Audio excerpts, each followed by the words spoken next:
AKA the Elbow, man, you know what I'm saying? Artist, you know what I'm saying? Guap, you know what I'm saying? This the group. We doing that live music thing, you know what I'm saying? Producer Tree Gotti right there, man. What's up, man? It's your boy Tree Gotti, man. Producer slash rapper slash entrepreneur.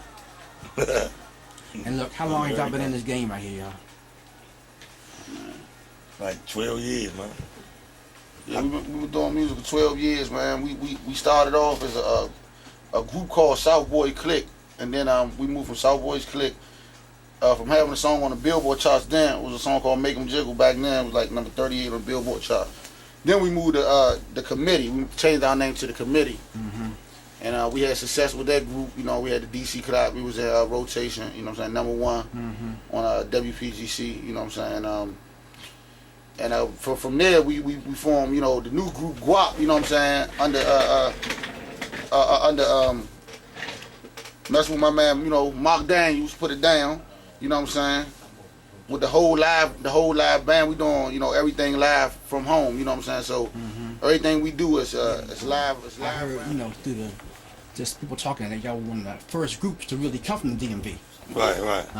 So was it like a struggle back in those days? I mean, you know, go ahead, I'll let you go. I mean, it was a struggle, but it really wasn't. But it was the reason why.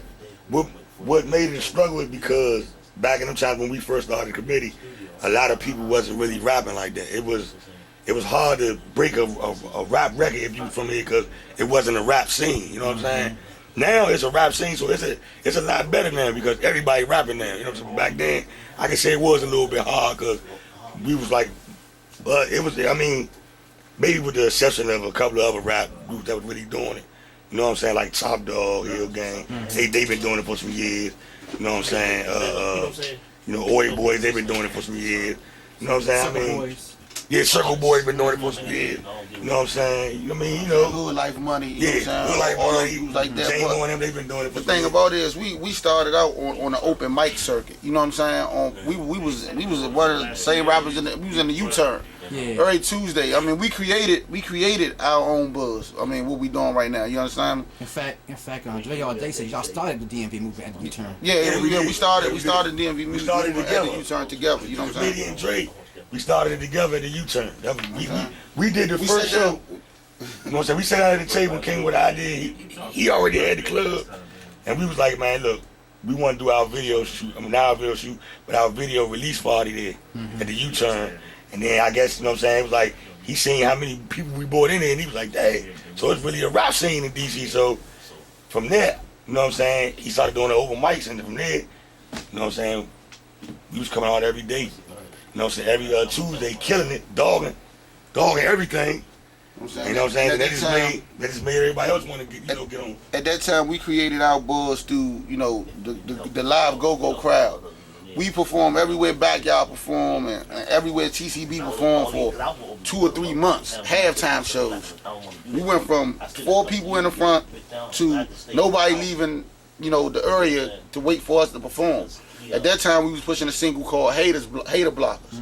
You know what I'm saying? And we also had the Welcome to DC song before Mumble Sauce came out with theirs. You know what I mean? That was back in 2003. Yeah, I saw the video on YouTube. Yeah, you know what I'm saying? So, I mean, to be called originators, you know what I'm saying? That's an understatement to me because right now people still redoing the music we've been doing, you know what I'm saying, and still, you know, eating all the music we did back then. You know what I'm saying? We don't want it no more. You know what I'm saying? We on some new shit, but at the same token, pay homage. You know what I'm saying? Say, oh yeah, man, big ups to them or big ups to them, but they don't do that. You know what I'm saying? It's a lot of swagger jackers out here. You know what I'm saying? But I mean, I'm not gonna say no specific names because that's not what I do. But it's a lot of swagger jackers out here who hear somebody else do something and then they want to come out with something and they fuck it up. You know what I'm saying? End up being some garbage. But we ain't gonna get back. We gonna get back to the, you know, the meat and potatoes of this interview. I just had to get that across. You know what I'm saying? And if you got a problem, just come and see me. I mean, the swagger jackers know who they are. You know what I'm saying? But yeah, man. Hey man. More questions, man. Boy, you got a question? Yeah. You threw me off, man. A lot of artists around here, they be complaining about the lack of radio play. Y'all been on the radio, Yeah. but they say that that's one of the reasons why it's hard for artists from DC to break because the local, you know, radio don't really support them. I mean, That's really a true fact. But at the same time, these artists gotta have their stuff in line too. You can't go to the radio station with a CD that you wrote, you know what I'm saying, with the name of your song on it, and it ain't mixed down and it's you know, peaking everywhere. I mean, you gotta have your stuff together too. So you gotta look at yourself before you look at the radio. Also, you know what I'm saying? I mean, but it is kind of true though, because the radio don't really support like they should. First of all, like it's artists. Most of the artists who complain, they don't grind. Yeah. They just want to make a hit song and then give it to the radio. It don't work like that. Yeah. If you don't have the streets first, if you don't grind in the streets first, you know what I'm saying? Like right now, we grind it. We still grind and just say, man, play my shit. It could be hot. But if nobody know who you are, they going to look at that CD like all the rest of them CDs and throw that shit down. We've been there before when we first got into the game thinking, you know, we was one of them artists saying, man, we don't get no radio play, I mean, and crying and shit. You know what I'm saying? But the same token is, we had to wake up ourselves and understand that it's a grinding process. You're not going to come on the radio overnight. You can get a hit. See, people think they can come mess with Tree Guy, they mess with my man Kevin, come to Night Flight Studios, you know what I'm saying, and just when they come here, they leave with a hit. They don't even want to get it mixed though. They just come and get the recording session and be like, yeah, man, I went to Night Flight, or I did something with Tree, unmixed, and the thing is going to instantly be a hit. That's not how the game works. Right. I mean, I done seen people have Timberland, all types of people, you know, from this area, had them people get on their tracks with them. And have you ever heard it outside the Beltway? Or I ain't even heard it in the Beltway. You know what I'm saying? If somebody didn't give it to me. Mm-hmm. You dig what I'm saying? So you take your money, and this is another thing, don't take your money and give it to somebody who already have money.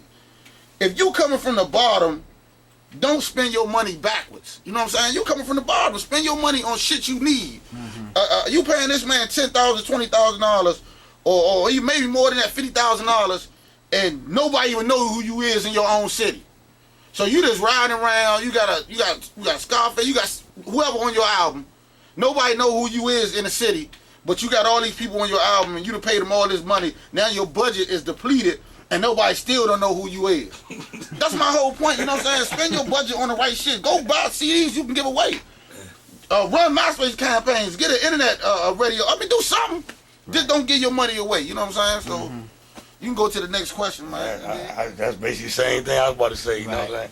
I ain't really got too much to say, but holler at your boy if y'all want them beats. I got them, you know what I'm saying? Holler at your boy. Most of y'all know how to get in touch with me, but if you don't, 443, you know what I'm saying? 529-6951. Call me, you know what I'm saying? Holler at me, y'all want them beats. If y'all want that studio time, whatever, you know what I'm saying? Yeah, get it in. And if you wanna, you know what I'm saying, if you wanna hit the your product to be right, holler at me, you know what I'm saying? Get back with you know what I'm saying, in the future when the album come out, let you know, live show, May the 29th, first time ever, you know what I'm saying, Guap hit the stage, Hollywood Firehouse, Southern Maryland. This event will sell out May the 29th, you know what I'm saying? So put that in your memory bank, you know what I'm saying, and holler at us. Yeah. Y'all Pops, you got you might want to come on out and get How you doing? you going Pops? Pop some guap. That's all I got to say, baby. Come holler at us on May the 29th at the 5. Hey, yeah, and Pops will have chicken and fish dinners for all you hungry motherfuckers. So this, you know what I'm saying, come on out. Like a from church.